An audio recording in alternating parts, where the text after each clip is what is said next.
തിരുവനന്തപുരം നെയ്യാറ്റിൻകര ത്രേസ്യാപുരം സ്വദേശി ശാഖാകുമാരി, 52 വയസ്സ്, വലിയ സ്വത്തിന്റെ ഉടമ.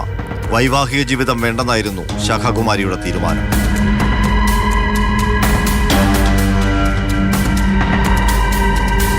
ജീവിതത്തിന്റെ സായാഹ്നത്തിലേക്ക് കടക്കുന്നതിന് തൊട്ടു മുൻപാണ് അരുൺ എന്ന 28 വയസ്സുകാരനെ ശാഖാകുമാരി പരിചയപ്പെടുന്നത്. അടുത്ത സൗഹൃദമായി, കൂട്ടുകാർ, കമിതാക്കളായി.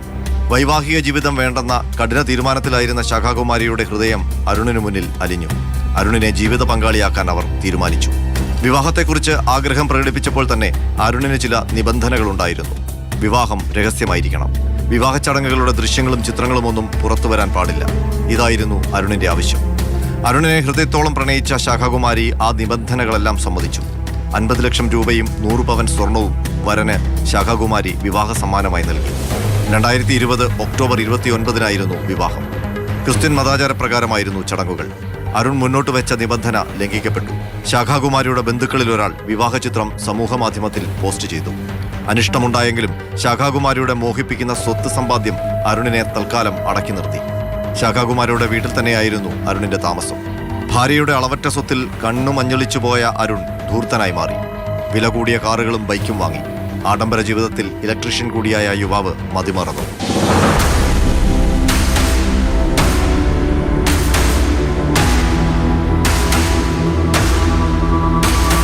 തന്റെ അളവറ്റ സ്വത്തിന് ഒരു അവകാശി വേണം.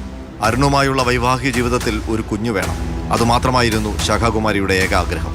എന്നാൽ അരുണിന്റെ മനസ്സിൽ മറ്റൊരു കുടില ചിന്തയുടെ വിത്താണ് മുളച്ചു പൊങ്ങിയത്.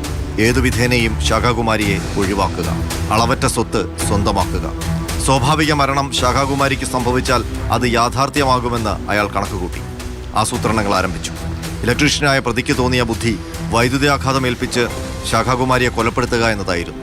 ആദ്യ ശ്രമം വിഫലമായി. വീട്ടിലെ ഓവൻ റിപ്പയർ ചെയ്യുന്നതായി ഭാവിച്ച് ശാഖാകുമാരിയുടെ കയ്യിൽ ഷോക്ക് ഏൽപ്പിക്കാൻ ശ്രമിച്ചു.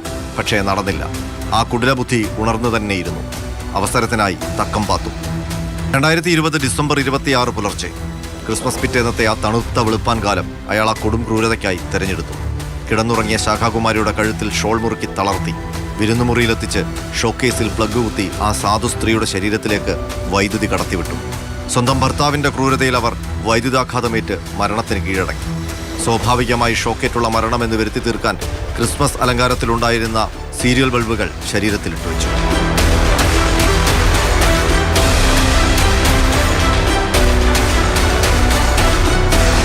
അരുണിന്റെ പദ്ധതി പാളി. സ്ഥലത്തെത്തിയ പോലീസിന് ക്രൈം സീൻ കണ്ടപ്പോഴേ കാര്യം മനസ്സിലായി. ചോദ്യം ചെയ്യലിൽ പിടിച്ചു നിൽക്കാനാകാതെ അരുൺ കുറ്റം സമ്മതിച്ചു. വെള്ളറട പോലീസ് അയാളെ നിയമ നടപടിക്ക് വിധേയനാക്കി. ഒടുവിൽ കോടതി കുറ്റവാളിയെന്ന് കണ്ടെത്തി.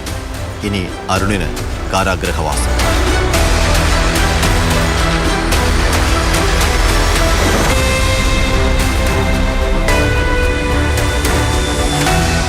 മാതൃഭൂമി ന്യൂസ്, തിരുവനന്തപുരം.